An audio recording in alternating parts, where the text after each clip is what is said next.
Aloha, everyone. Thank you so much for joining us for our next episode on our restaurant highlights in support of AANHPI Heritage Month in the month of May.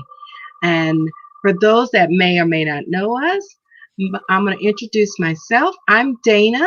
I am a cosplay event and con staff photographer. You have probably seen some of my photographs with MomoCon, DragonCon, and even with DC Comics. I'm also a voice actor and an event planner. And now I'm going to hand it over to my lovely co-host, the founder of the Moana Nui podcast, the beautiful Moana.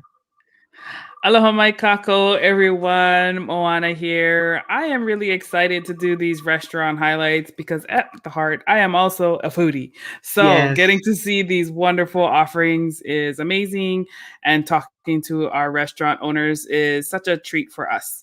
Yes. For those of you who don't know me, I am the founder of the podcast, a children's book author for the Adventures of Nakoa and Nohea children's book series, editor for the Wildcard Chronicles comic book series, and publisher at Burning Spear Comics, as well as an champion for the indigenous communities around the world.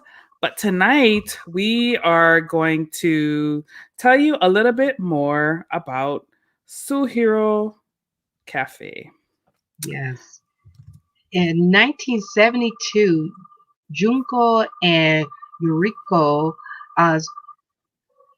became the first female business owners on the block when they opened Suehiro Café in Little Tokyo.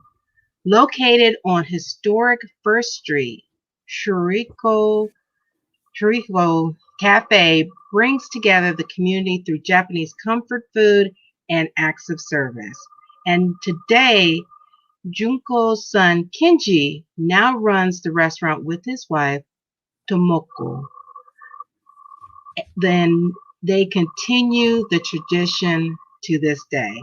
And now we're so very excited to bring him to the front to tell us a little bit more about his restaurant and those delicious dishes there. Hello, Kenji.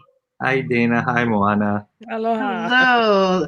Thank you so much for joining us from all the way out there in California. Yep.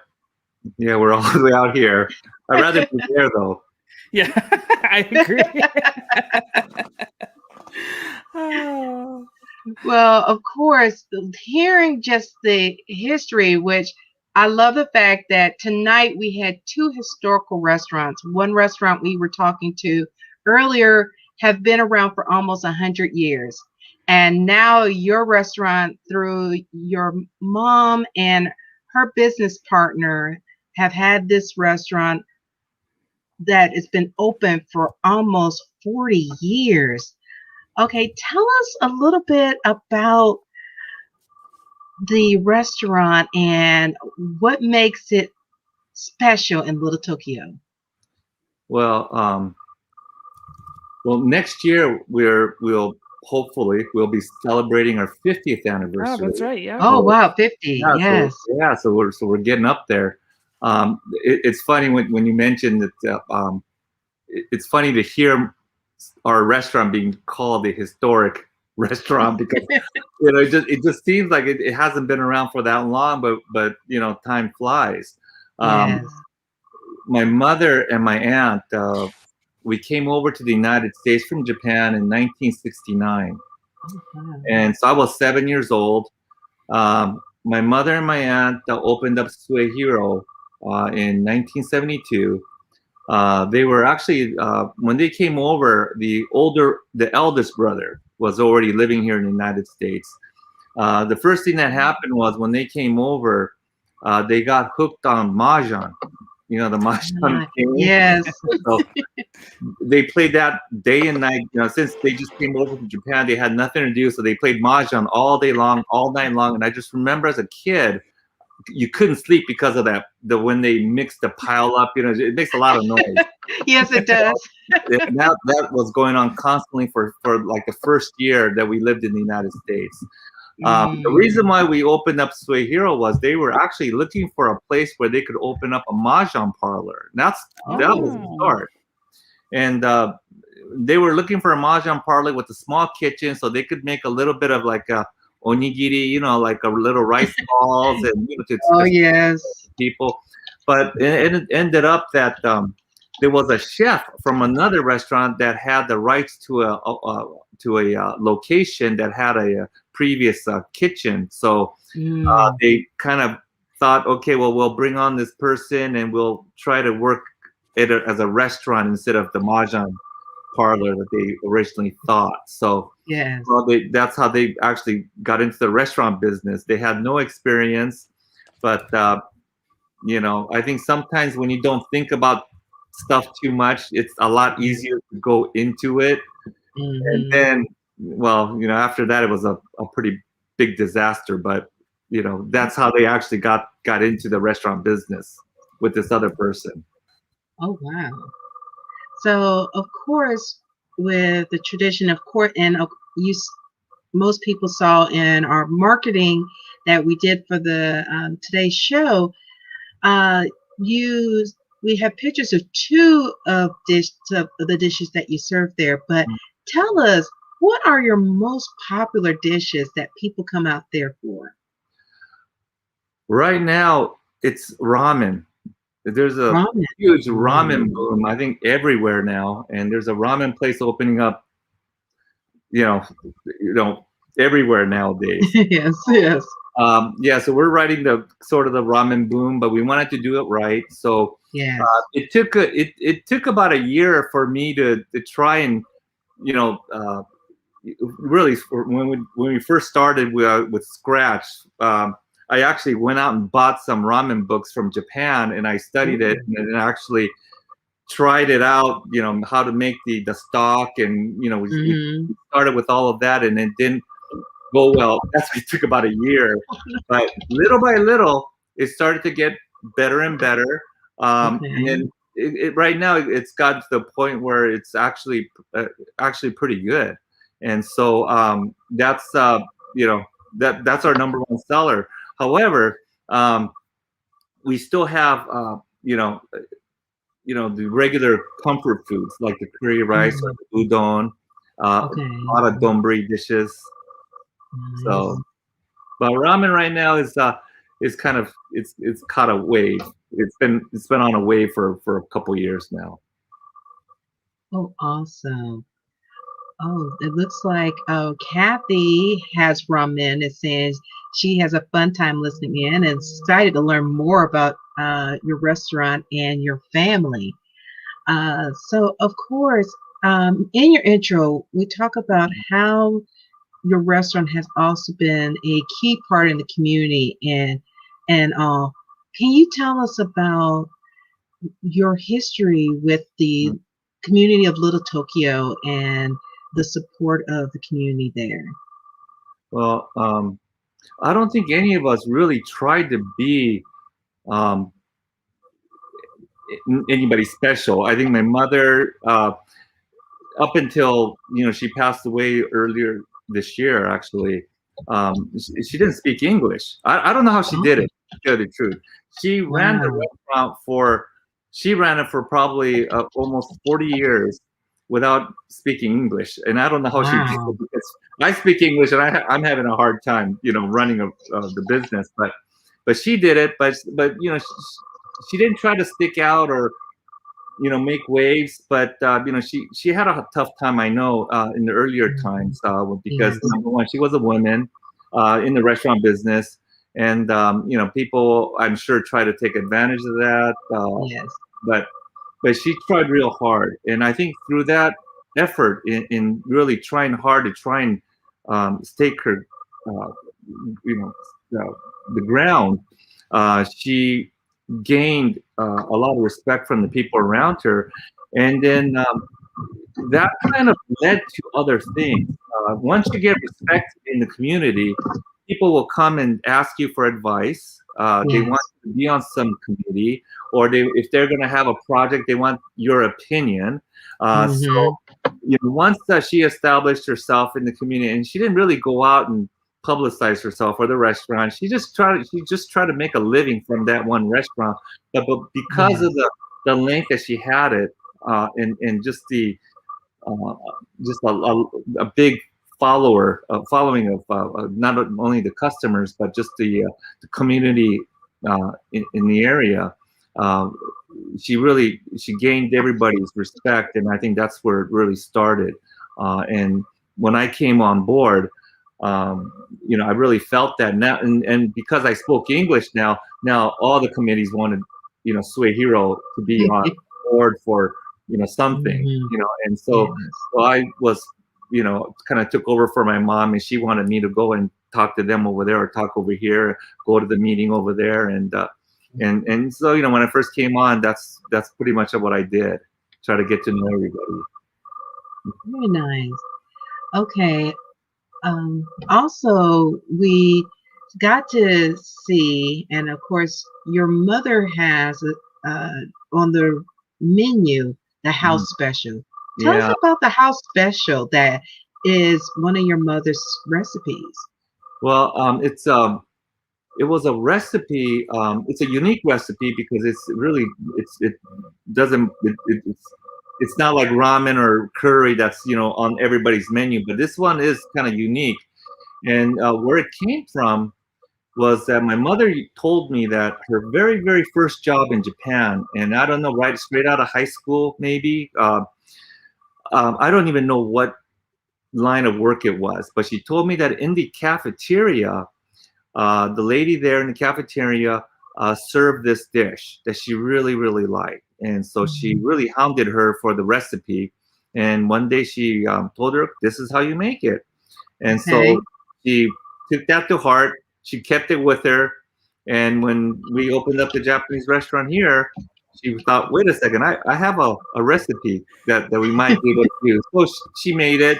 Everybody liked it. And that's why it ended up on the menu. And because there's no official name, we just called it the house special. Gotcha. Oh, but it looks delicious. Yes, it's really good. It's surprisingly good. It's the miso sauce, I think, really, really does it. But because I don't like bell peppers, and but this dish, I really like it. Yes, and it's one of those. A lot of times, it's when a lot of us when we grow up, our parents had no true recipes. They put these spices and food together, and it just becomes this beautiful medley of flavor and deliciousness. And it's usually when those things happen, those end up being the most delicious things versus following a recipe that came from someone else. And as everyone can see on the screen, there's a picture of the house special, one of Junko's favorite dishes, and definitely you can follow them on their social media, on their Instagram, or anything that you can definitely check out some of their dishes and the things they have going on.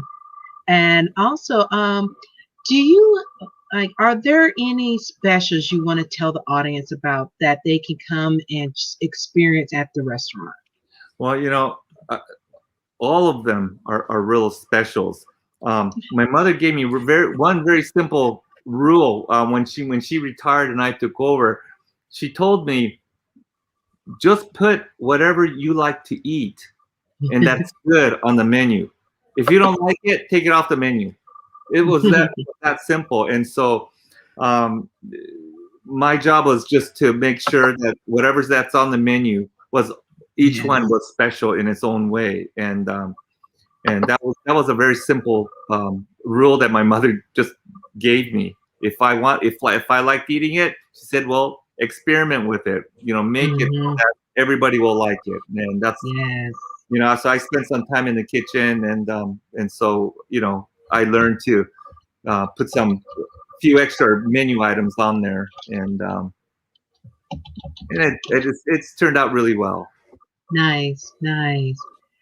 Well, as we're coming to the end of today's highlight, is there anything you want to additional you want to share with audience about the restaurant or anything to look forward to that you may be involved with within the community, or especially for next year, any special anniversary plans you're going to have to celebrate your 50th anniversary? Yeah, it is our 50th anniversary. With this COVID, this whole lockdown, we're still in a sort of we haven't fully opened yet, so we're still partially locked down. We're hoping next month. They told us around mid-June that we're gonna be allowed to fully open, but until it happens, we're gonna kind of wait and see. But yeah, we're gonna be doing the 50th anniversary. I haven't even given any thought about what's gonna happen because we're just trying to get over this right now. Yes. Yeah. Once we do, I would definitely put it out there on social media and what we're planning to do, and hopefully that we can have people come down, and hopefully when there's no more virus that we could I'd like to have a block party actually, that would be fun. Yeah. Okay, definitely let us know. So the Moana Nui podcast, we can do a podcast live at there, so everybody can see the anniversary celebrations next year when you do it. So definitely keep us in the loop so we can do a live broadcast from there. Of course. Thank you very much. You're very welcome. Well, everyone, once again, please, if you are in the Los Angeles area, going near Little Tokyo, definitely stop by this amazing restaurant that is about to hit 50 years. I mean, especially a locally owned restaurant, that is huge to hit 50 years. And definitely ingrained into the community in Little Tokyo. So definitely give support, as you can see also on the screen. Their website, you can check them out there. They're also on Facebook and also on Instagram. You can find them on Facebook at, sorry, I'm going to copy and paste. So you can find them on Facebook, as we're going to put in the comment area. And then you can also find them on Instagram also.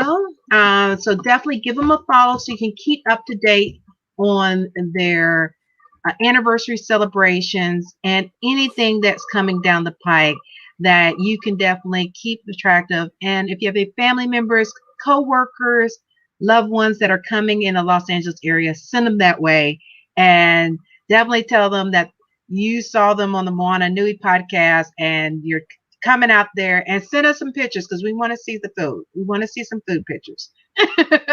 Moana, do you have anything to say? I just wanted to say mahalo again, Kenji, for being a part of our show. And we look forward to highlighting and helping send our friends, especially the ones who go to California for San Diego Comic-Con and different events in the California area. Please be sure to check out Suehiro. Yes. So much. Thank you for having me. Thank you for coming today. And everyone, once again, check them out, follow them on social media, and definitely support all our local restaurants that we've been sharing throughout the month of May. Continue to give them support because in this year, a lot of them are really having to fight to keep the restaurants opening. And we're doing this month to give exposure to all these local restaurants so you all can give them some added support, purchase some food, either going in the restaurant or taking some food to go. Definitely every little bit helps, and anyone you send that way helps out a lot too. So thank you everyone for tuning in, and everyone have a great evening. Aloha.